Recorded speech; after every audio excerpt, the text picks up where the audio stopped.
I'm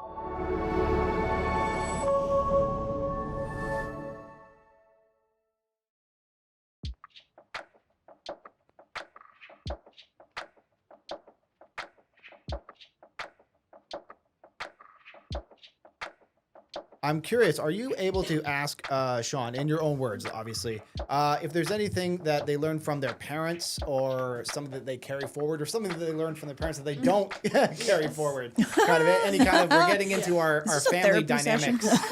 Podcasting is close to therapy for sure. Family. Okay. Yeah. We've touched on that. Hi, welcome to Branches Between Generations. This is a video podcast where we connect students from the digital age with seniors from Canada's retirement capital. I'm your host, Clinton Ellis. Families are such a core piece in someone's personality, and today we're going to be talking about the seniors and the families that they grew up in and see if we can create any relatability with families of the modern day. Welcome back to Podio Studio and our episode all around family dynamics. First up, we have Karen and Ari. Karen and Ari are both oldest siblings, and they're going to be sharing their experiences being the oldest child. And Karen is going to share a fun story about what discipline looked like when she was growing up. Well, I had a great auntie that taught me a lot.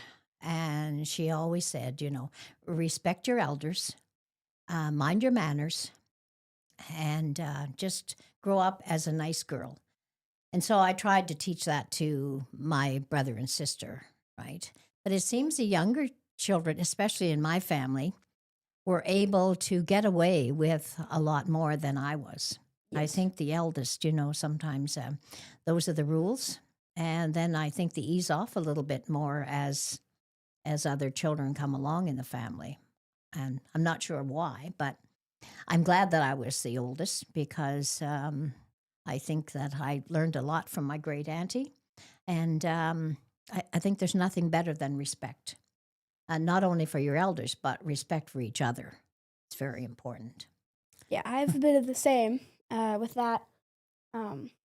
I started wearing makeup like a year ago. So I just turned 12 and I would just wear like clear mascara, like nothing much, like at all. But then my sister, she's 10. Now she started wearing it. And so I went to my parent and my mom and I was like, what is this? Like she's littler than me. And she started wearing makeup like when she was 10, basically. And I started wearing it when I was 12, like just turned 12. So I wasn't getting mad, but I was just confused why she started to do stuff when she was younger, when I had to wait.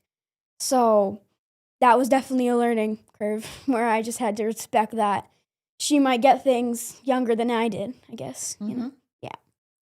It happens. Yeah. But just carry on. I think being the eldest comes with a bit of responsibility. Definitely. Right? When you have younger children. I became a nightly babysitter, right? There's 5 years between each one of us. So my father said at one point, because I was 15, my brother was 10, my sister was 5. So we had a variety store in our town called the 5 and 10, 15 cent store. So that's what my father said. Well, there you are.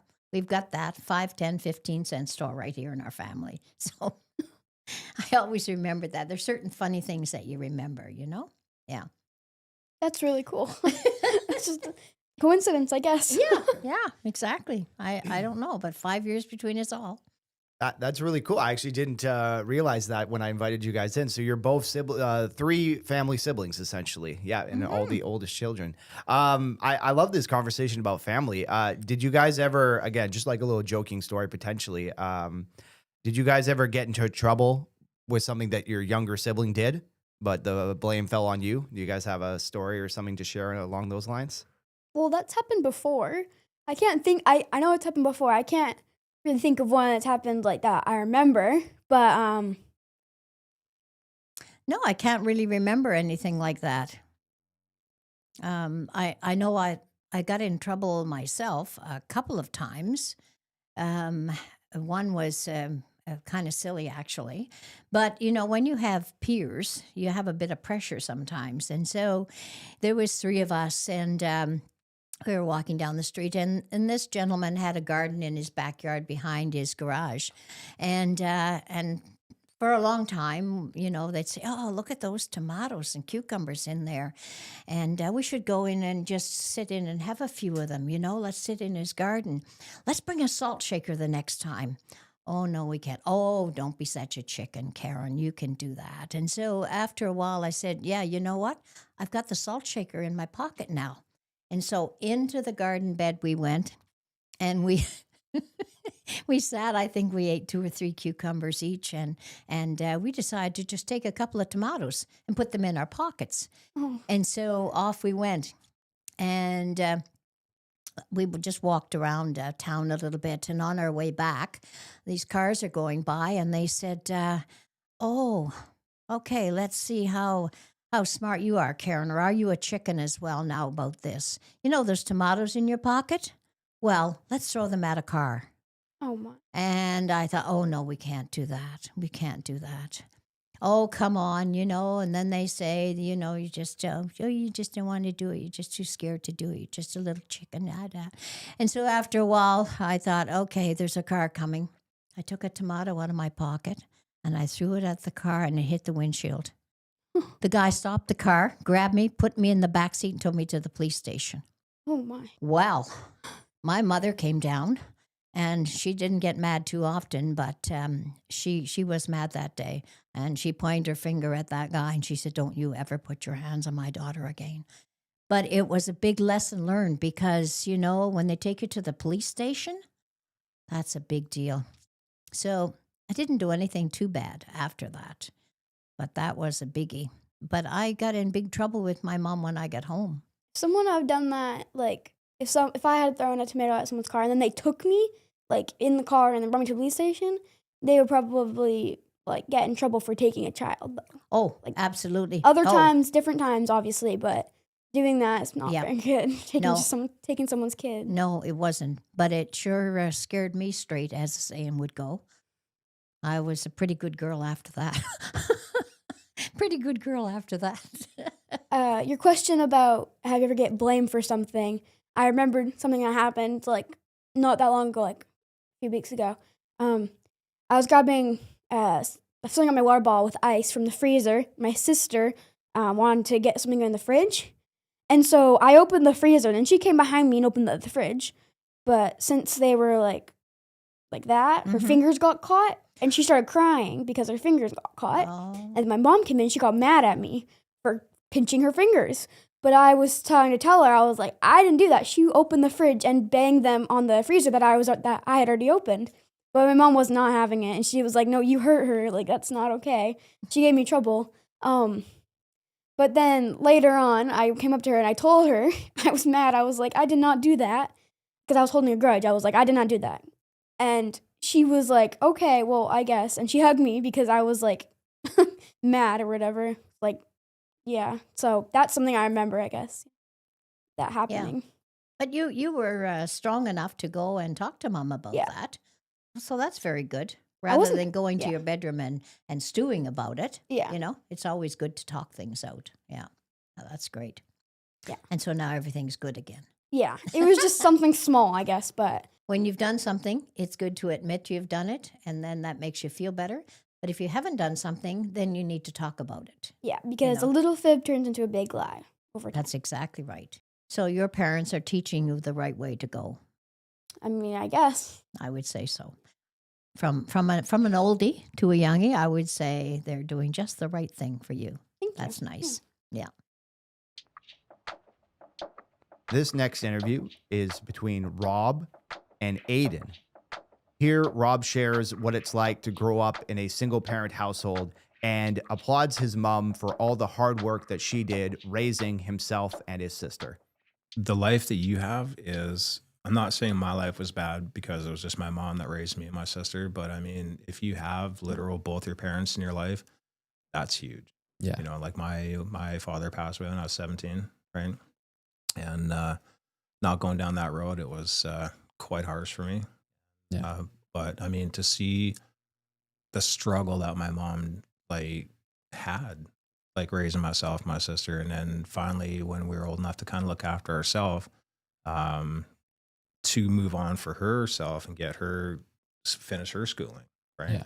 So she's good, right? And I commend her to the highest point. Like, my God, you did a fabulous job. Like, I'm sorry, I'm in like every kid. I was a great. Yeah. Like, you wouldn't want me to be your son for the Yeah. I put you through, but I mean, every time I see her, I say thank you. I give her a hug. I tell her I love her because I wouldn't be here and or who I am without you doing what you did. Mhm. And that's just one parent. You got them both. I mean, I envy that.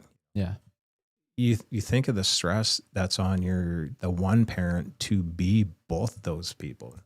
Yeah. You know, like I have, like my mom, like I said, raised myself and my sister, but my mom had to be my mom. She had to be my dad. She had to be my best friend. She had to be so much. Like, she had like 8 different hats, you know? And now, like, when I go and chill out and visit her and stuff like that, I just like, I thank her and still even liking me as a friend first before liking me as your kid.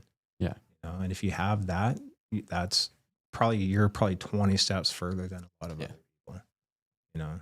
So I would take that and just run with it, because just from what I'm hearing, you literally have a lot more smarts and knowledge and stuff Yeah. to go a lot of places. My And I'm- dad had to figure that stuff out on his own. He didn't. Right. I'm not gonna get too into it, but he didn't have a father, so it was like Right. probably pretty hard for him to figure that out on his own. But How and old that- is your dad, if you don't mind me asking? I wouldn't remember off the top of my head. Yeah. I don't have a very good memory with that. Well, if you're 15, it's probably my age, right? So Yeah. I fully understand how it is to grow up with like a Yeah. parent and stuff, right? But there's people that even grown up without parents. So Yeah. and this is the part where, again, I envy you, and I just met you, right? You have mom and dad helping you and pushing you towards, you know, doing that. Yeah. You know, my mom would have loved for me to stay in school, but you know what? I couldn't. Again, and I'm not making it as an excuse, but the passing of my father kind of just swayed me from all that, because I was Yeah. on my way to school when you got that phone call and stuff, right? And haven't looked back since. Yeah. And apologize for that, but that's 17. So that was, God, I'm not doing math. That was a long time ago, right? Yeah. So It took me a while to realize that like maybe school is important because I can get what I want over it. dude, 'cause school's it's just huge, right? really like, I've just like, I don't know, just earlier on, I felt like it didn't matter, but next year really matters more. And I'm just realizing now that like I get whatever I want with like doing good in school. So it's Oh, for like, sure. just Grind it out. just Like, work a little bit harder and then maybe Right. I can just like get whatever I want and like not have to worry about like not getting this new thing that everybody else has, you know? just be you. Yeah. I mean, the newest thing, just because everybody else has it, doesn't mean that you need to have it, right? Yeah. You grind yourself out and do you. And if you want, and school is huge, dude. Like, Yeah. I'm not saying that where I am now, literally across the street doing my thing for, 12 years and stuff like that, is a good payoff, but I've been there 12 years Mhm. with what I know, right? And meeting friends and stuff like that, right? Yeah. To me, it's like, if I could go back again, I would, the things I'd do differently, straight up, I'd finish school, right? Yeah. Get a little career, get some more knowledge and stuff like that of what I needed to know outside of the working world, right? Because once I stepped out there for the first time, it was like pretty scary. Yeah, just from what I got in the last hour and a bit, you got like Yeah. a ton of potential go far. So I would just do you, right? Everything Mhm. else you want in life, be it a lady or vehicles or whatever, will all come later, but you're just crushing it.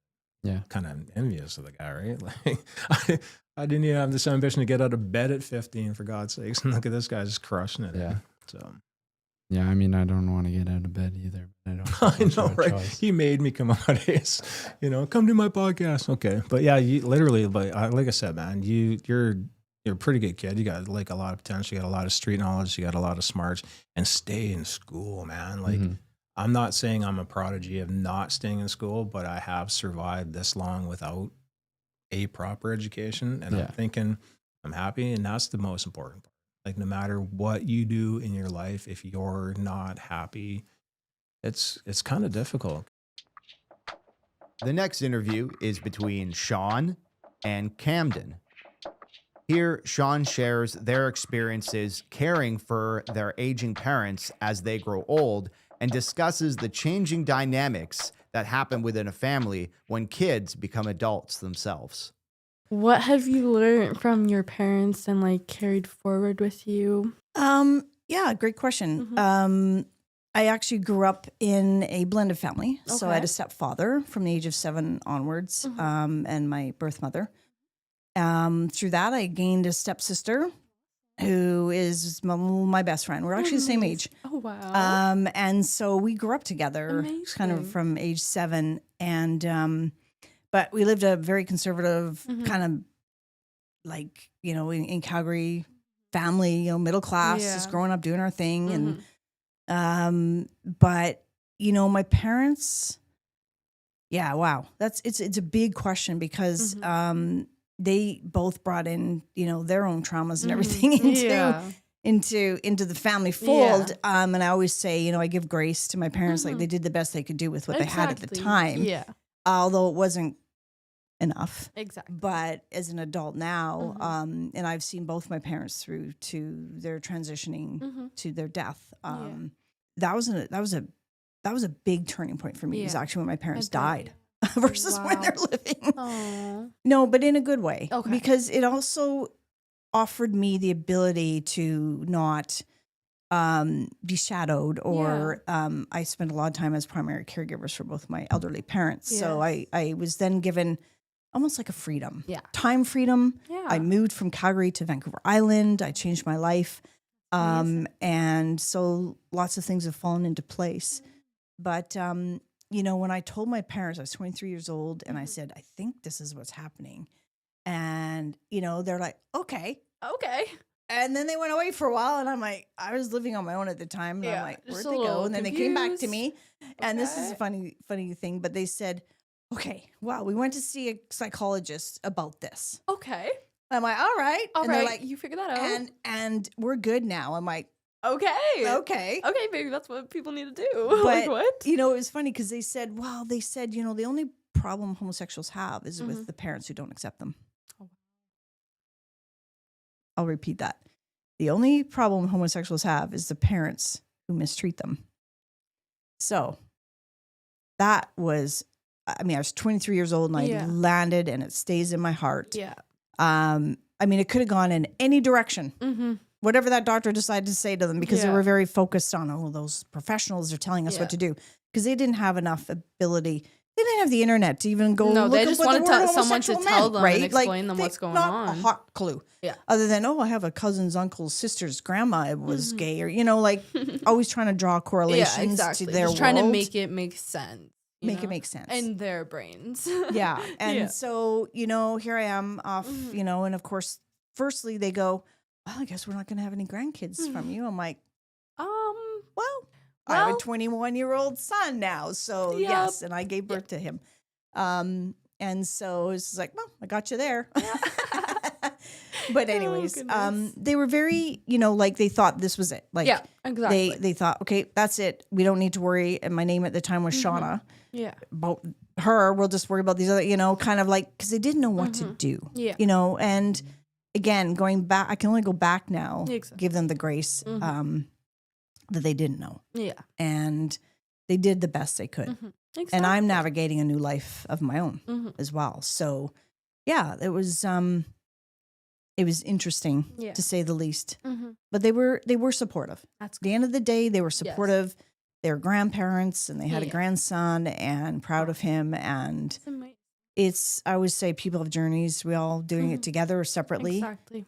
I I just hope that everyone can be supportive of everyone and have love in their heart for everyone, because I think deep down everyone is just trying their best and trying to do good for themselves and others. And hopefully.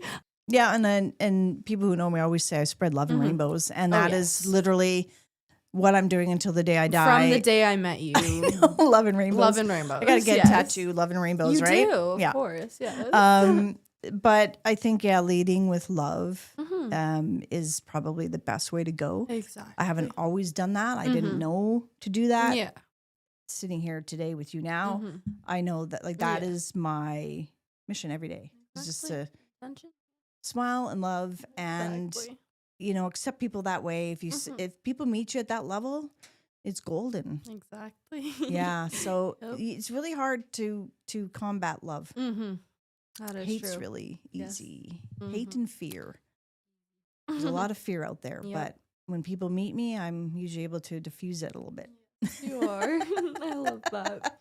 Yeah. Yeah. So, but anyways, thanks for asking.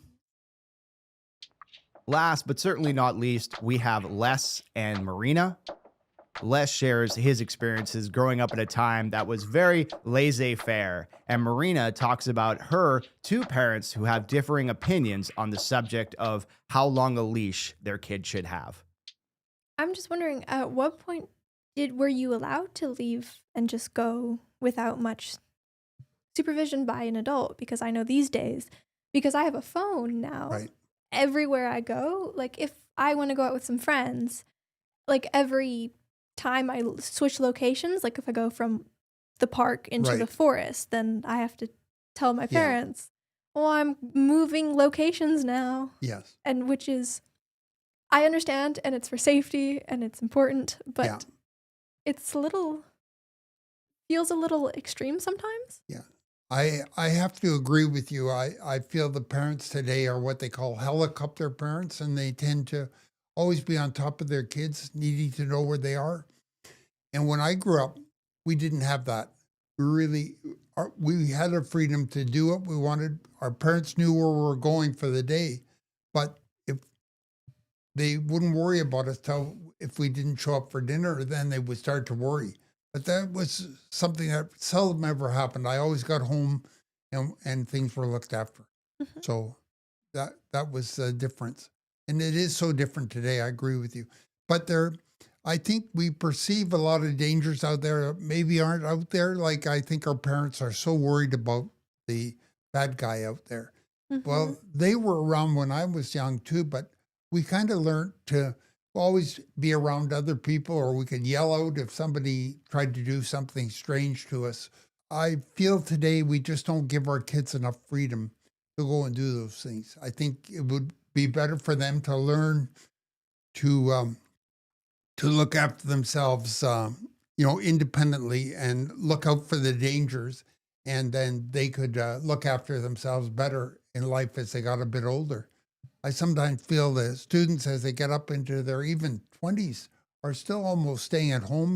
They haven't broken away from that mold of being around the parents and always being watched. And I think that's quite different from the way I grew up. It really was the freedom to go for the day and do the things you want to do, build a fort, build a tree house, and fall out of it, and all those things. I But know a lot about falling they out of didn't trees. worry about that.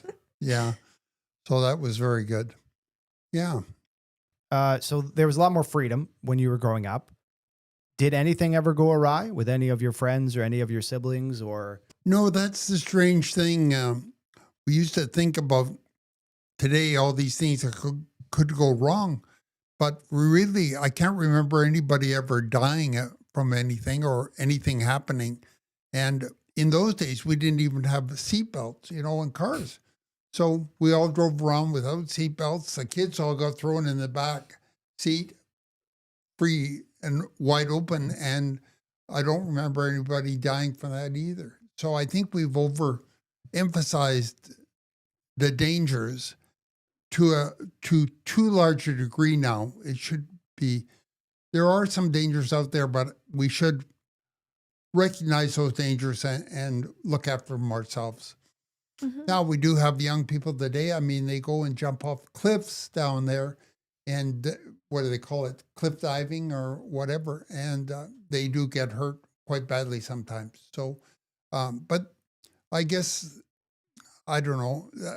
To me, that's part of the life in a way. You've got it. When I was young, we did some things and we just don't, when you're young, you think you're infallible. You don't think you're going to die and you don't think there's a lot of risk. So you go and do some stupid things sometimes, but most of the time you survive. Well, I would say 99.9% of the time you've survived. There's also it's not all parents that are Overprotective. as you put it, but like I have two different parents. One of them grew up on a small island where everyone knew everyone, and he was hitchhiking, Right. and he was all over the place, and it was fine, and nothing ever bad happened to him. Right. So he believes we get a little more freedom. But my other parent was raised by a police officer Oh, yeah. and a school teacher. Right. So there's definitely some difference in the Yes. way they see freedom and what is safe, what isn't safe. Right. So you really have the part of both worlds there, Mhm. don't you? Yes. What island was he raised on? Salt Spring. Okay. My Nana was the one who lived on Salt Spring with my dad. Right. And now she lives on another island. She lives up in Alert Bay. Okay. And it's another small island. And I've been to that island. It's really nice. Yes, Everyone there is super friendly. they are. Like, my Nana's neighbor would let us use the tire swing. And then the other neighbor built a zip Yeah. line for the children Right. in the community. Yeah. Now, isn't that a lot of fun when you have things made out of what you have, and you go have fun on those things? You don't need to go to a zip line club or do something where you're going to pay money to do it. You do it yourself, and it's a lot more fun, I think. Yeah. Let's, I guess, fast forward a little bit in your life, Les. You said you were married. Did you have any children? Yes, I had 2 children with my first wife. My daughter's 50 years old. She went through a little bit of trouble in her life. She was in grade 10, and she really had a wonderful school with A's and B's. And unfortunately, myself and my wife split up. And of course, that was the worst thing. When you're about 10 years old, when your parents split up, you don't know what to do and where to go. And so she ended up in a bad group of people and ended up going just barely getting out of grade 12 with very low marks. And then from there, she got into quite a bit of bad group. So I was so worried. So as a father would be, you're so worried Yeah. about your daughter. And so she went through a pretty rough life. She's 50 now, but she's finally getting her life together. That makes me feel so proud as a dad. It makes me feel good that she's been able to do that. So Yeah. it doesn't matter how old your children get, they're always your children. So Mhm. important to see them happy, and that's what's important. That's awesome that Yeah. your daughter has been able to do that. Yeah. Because that's really hard. It is hard. It is hard. And these are the hard things in life. You're going to face some of them as you go along. You're going to have to go through them and recognize the most important thing is to remember there's always a hope at the end, and there is a way out of these things. You just got to work your way through them. And there's always going to be brighter days and other things. Fortunately, my second wife, when I met her, I met her at a singles dance, and I was in my 40s and she was too. And we were like soulmates. We just fit so tightly together. It was really a perfect relationship.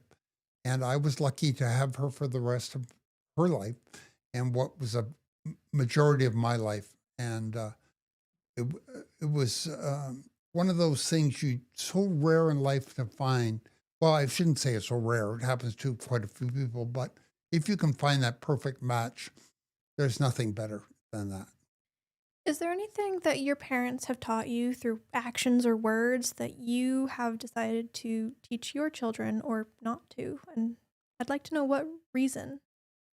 Yes. Well, I guess what I learned through my parents, especially through the age that they went through, the Second World War and other things, they saw a lot of hardship. And my mother and dad never had very much money.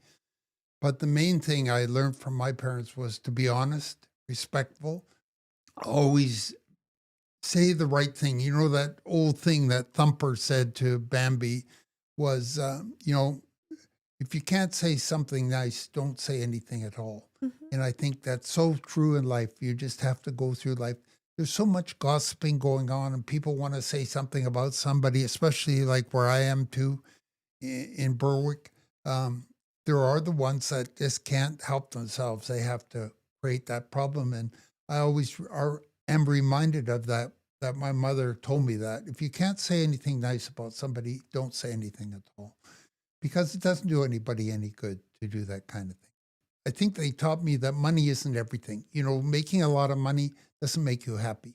And you see a lot of people not very happy in this world that have a lot of money. And I'm so glad I'm not a royal or a movie star or a singer of some kind that was famous, because I see so sad all these lives that they have nothing. You know, in the end, they have all this money, but now they have nothing. So it's so important to find the things that make you happy in life.